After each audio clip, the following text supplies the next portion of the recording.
Flasim për protestën për greven e studentëve të mjekësisë, për çështjen e tarifave edhe për ndërhyrjen e policisë. A janë shkelur të drejtat e njeriut? Çfarë ka ndodhur dhe çfarë po ndodh me këta studentë? Ndjekim një material që ka të bëjë edhe me një takim që ata kanë patur me presidentin Bujrani Shani, si edhe me reagimin e rektoratit të Universitetit të Mjekësisë dhe kthehemi në studio për diskutimin. Studentët që u përfshin në grevuri takuan presidentin Nishani. Ata i parashtruan kërkesat që detyruan të rinj të merrnin vendimin për të ngujuar në Fakultetin e Infermerisë dhe i kërkuan institucionit të presidentit të ndërhyjë për të garantuar sigurinë e tyre fizike.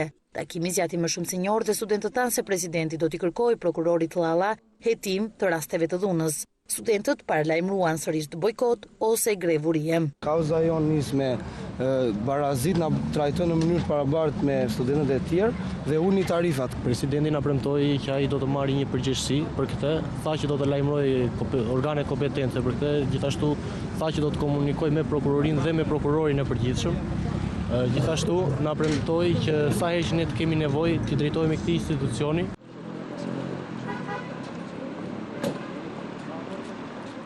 Ndërsa në qendrimi zyrtar të presidentit thuhet se ndërhyrja brutale dhe përdorimi i dhunës ndaj studentëve është një akt i papranueshëm, plotësisht i dënueshëm dhe se këtë çështje do ta trajtojmë me seriozitet maksimal me institucionet e shtetit, përfshirë prokurorinë dhe Ministrinë e Brendshme. Studentët kundërshtojnë tarifat e larta të studimit që sipas tyre i arritur me 7 fish. Rektori i Universitetit të Mjekësisë, Ali Refatlari, tha se tarifat e studentëve të transferuar nga privati në publik janë caktuar me vendim të Këshillit të Ministrave dhe se studentët e dinin këtë që në muajin tetor. VKM-ja ka dalë me 29 tetor dhe regjistrimi i studentëve ka dalë me 10 nëntor. E kishin shumë të qartë se ku do të regjistroheshin, pra ata kishin të qartë që duhet paguanin tarifën përkatëse, që ishte rreth 2.350.000 lekë të vjetra, dhe njëkohësisht vitin se ku do të regjistrohesh. Edhe pse u paralajmërua me bojkot, në Universitetin e Mjekësisë vijë normalisht procesi mësimor. Mirë, ky ishte materiali, jemi kthyer në studio, kanë mbritur edhe të ftuarit tanë, jemi me Ervin Stelianin, drejtues i Departamentit të Drejtave të Njeriut, Partinë Demokratike, mirëmëngjes, mirë se vjen. Mirëmëngjes.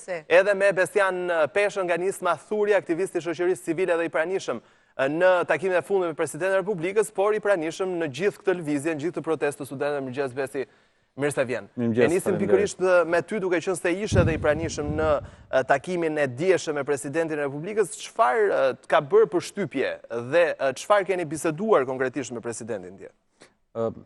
Atëherë, unë kam qenë i përfshirë me çështjen e këtyre studentëve prej disa kohësh, për shkak se miku im zoti Lapaj, i cili është avokati i çështjes së studentëve, më ka informuar, edhe për shkak se Nisma Thuri është organizata e cila e ka çuar dhe ja ka paraqitur për shqyrtim këtë çështje gjykatës kushtetuese, e cila në ndjenin tonë ende nuk e ka marrë në shqyrtim.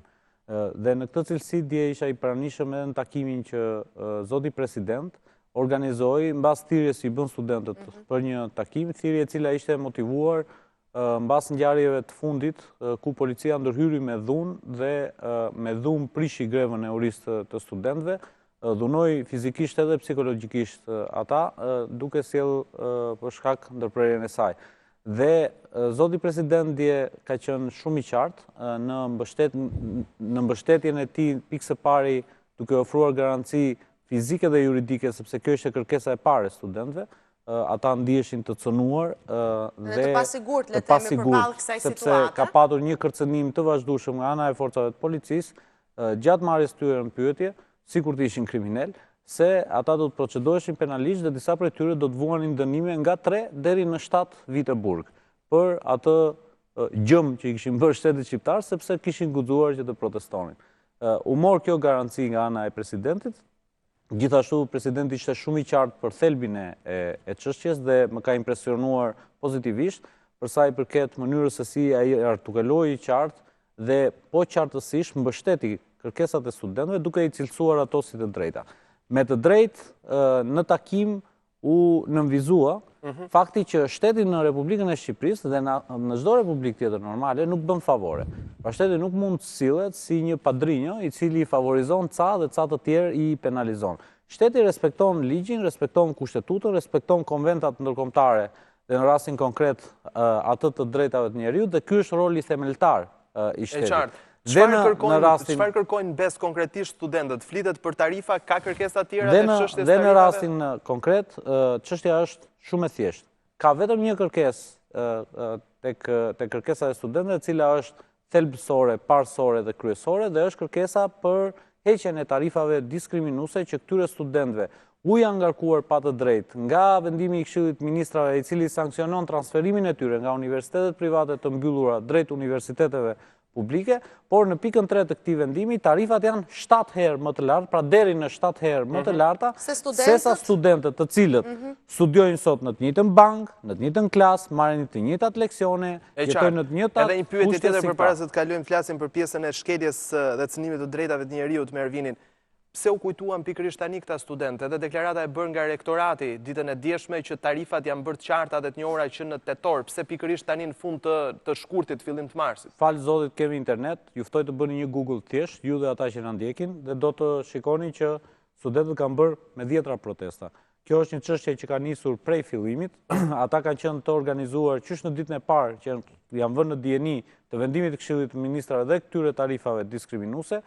Ka patur një seri protestash të organizuara në të gjitha institucionet, ka patur një mori letrash të drejtuara të gjitha institucioneve, duke filluar nga dekanati, nga rektorati, Ministria e Arsimit, kryeministria, ka patur një marrëveshje midis këtyre institucioneve që të heshnin dhe të injoronin kërkesat e studentëve. Dhe prandaj përfunduan në një situatë në momentin që flasim, u agravua dhe u vendos që të çojë drejt një mase më ekstreme proteste, siç është greva e URIs, për shkak se është afati fundit, kur ata po shtrëngoheshin nga ana e drejtuesve të fakulteteve, që të paguajnë tarifat në të kundërt, do të humbisnin të drejtën e shkollimit. Pra në limitet e kohës. Për këtë arsye u vendos që të shtrohet drejta sublime e grevës së URIs në mënyrë të tillë që presioni të bëhej maksimal, të sensibilizojë në mënyrë maksimale opinioni publik, të sensibilizojë në mënyrë maksimale të gjitha llojet e institucioneve, kërkojë një lloj mbështetje edhe nga ata ndoshta nga ato institucione të cilat kanë përgjegjësinë dhe kanë aftësinë që të kuptojnë që në Republikën e Shqipërisë të gjithë shtetasit duhet trajtohen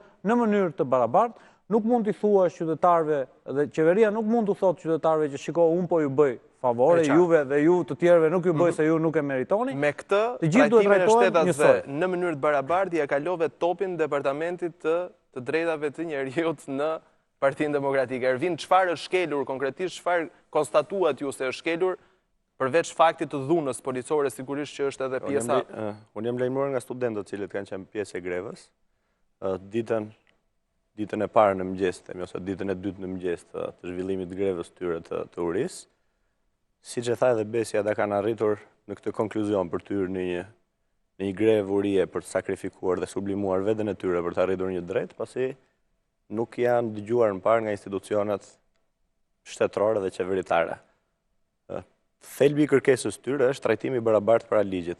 Nuk e gjë më të rëndësishme në një shtet se trajtimi i barabartë para ligjit, dhe këtë garanton çdo normë juridike në Republikën e Shqipërisë. Kërkesën e tyre studentët ndaj nesh e kishin që qeveria të garantonte marrëvajtjen e grevës. Kishte ndodhur që në mëngjes dikush nga studentët ishte ndier keq dhe aty nuk kishte as ekip mjekësor, as ambulancë për të kujdesur për ta. Kishte vetëm një tuf policesh të cilët rrinin distancë për të bërë presion, ashtu siç ditën e parë tentuan me forcë dhe me dhunë që t'i ndalonin, dhe ka pamje filmike, kanë qenë të gjitha mediat pranishme, duke ju marrë me disa vajza të reja, duke ju marrë batanijet nga dora, duke ju marrë dyshekët nga duar, duke ju marrë krevatët për mos i lënë të futen në grevurie. Nuk e di se çfarë sjellje është kjo, por mendoj që janë sjellje tipike të instalimit të një shteti policor dhe totalitar. Mbas kësaj, mbas dite përsëri, kam qenë aty dhe është telefonuar ambulanca për shkak të një urgjence shëndetësore që kishte njëra nga studentat. Në pranit të kamerave pashu, me zë të lartë në telefon, punojësi i cili ishte në anën tjetër telefonet të shërbimi i urgjencës e numrin 127, thoshte në mënyrë njerëzore, ai nuk mund të ishte mjek, thoshte që ne nuk mund të vim aty sepse kemi urdhër të mos marrim pjesë te kjo grevë. U detyrua që studentja të çojë me makinë private. Policia dhe shteti vazhdon akoma më tej dhunën. Studentët të cilët e çuan me makinë private vajzën në spital, policia shkon dhe i thotë që do ju shoqërojmë në komisariat sepse ju pse e keni bërë këtë veprim. çka është shpërdorim detyre i pastër nga ana e policisë shtetit, shpërdorim detyra nga ana e punojësve mjekësor që kanë për detyrë të cilën... Janë të gjitha të verifikuara këto dhe keni ndjekur ju të gjitha hapat edhe për t'i denoncuar gjitha, le themi, punonjës që duhet jenë në shërbim qytetarëve dhe që në këtë rast praktikisht me çfarë po thoni nuk kanë kryer detyrën. Dinamikën e ngjarjes që t'ju them gjitha shkelet që kanë ndodhur dhe pastaj do vi te zgjidhja që propozojmë ne. Do darkë ose të themi në orën 2 të mëngjesit jam lajmëruar përsëri nga studentët, nga një student që ka qenë jashtë, duke thënë që policia e shtetit po e nxjerr me dhunë grevistët nga greva.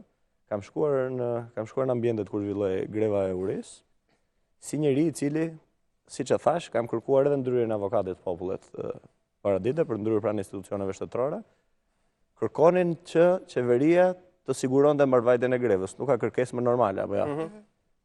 Studentët nuk ishin aty, në pranit kamera si kërkuam, pa vetëm xhama të thyer dhe disa punonjës policie, cilët në momentin shkuam ne u larguan, shkuam në çdo komisariat të Tiranës, nga ora 2 e mëngjesit deri në orën 5 dhe nuk jepte askush informacion ku ndodheshin studentët.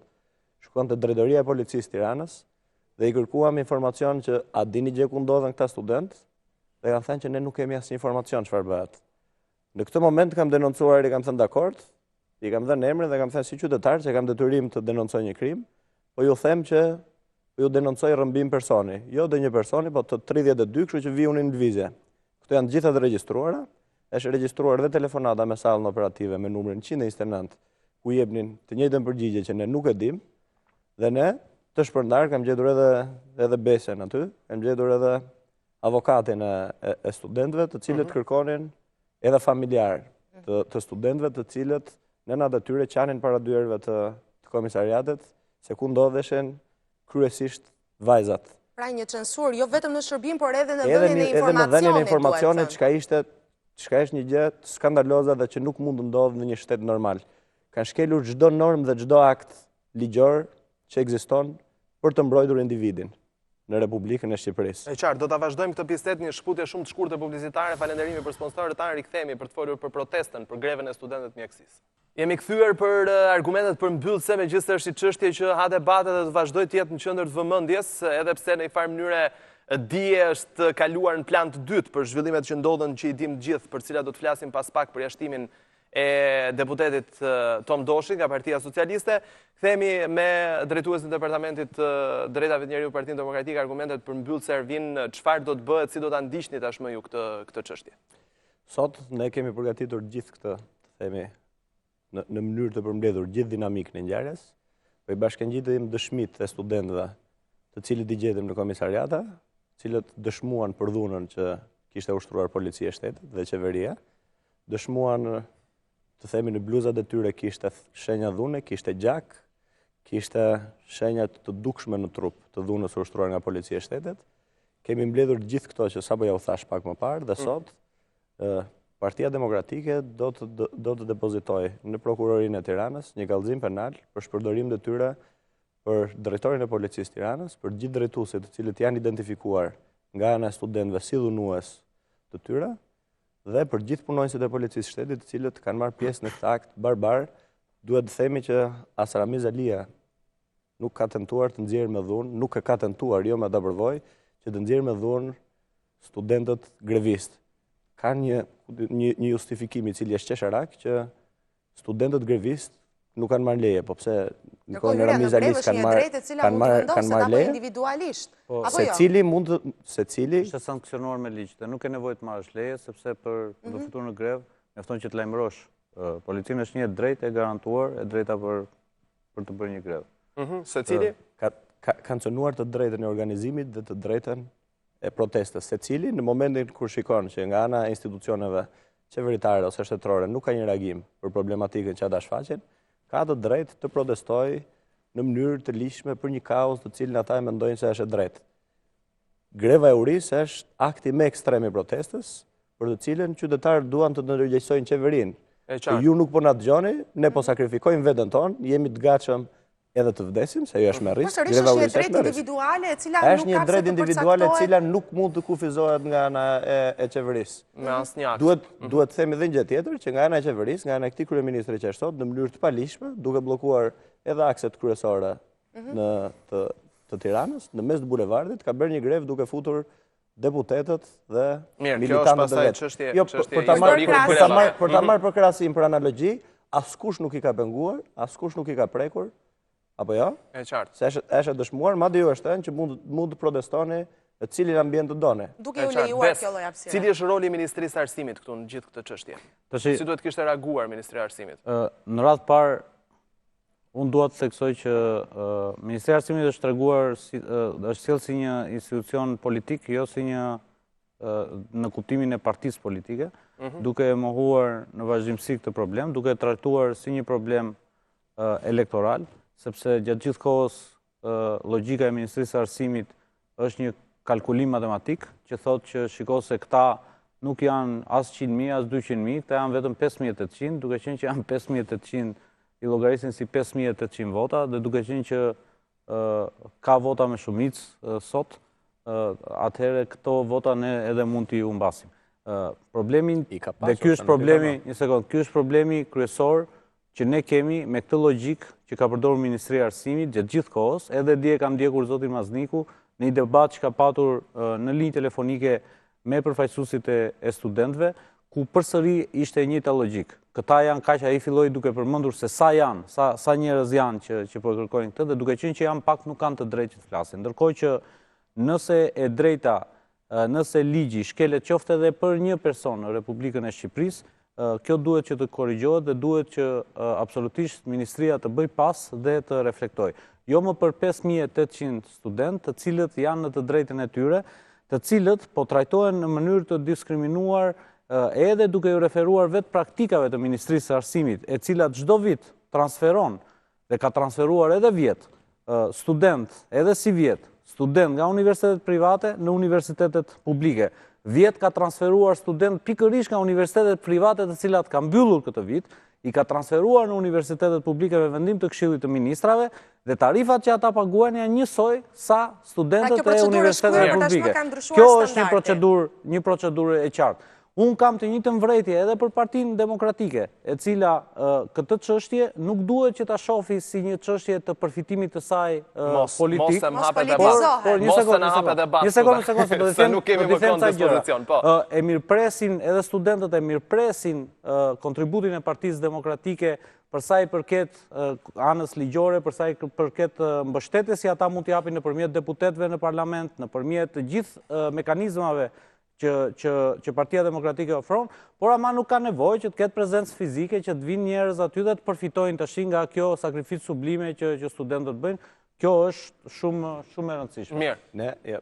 Për t'ju përgjigjur pak. Jemi në sekondat e fundit. E bën mbyll shpejt. Partia Demokratike as nuk ka dëmtuar të përfitojë dhe as nuk është bërë pjesë e grevës. Greva i dakon atyre studentëve të cilët kërkojnë një të drejtë.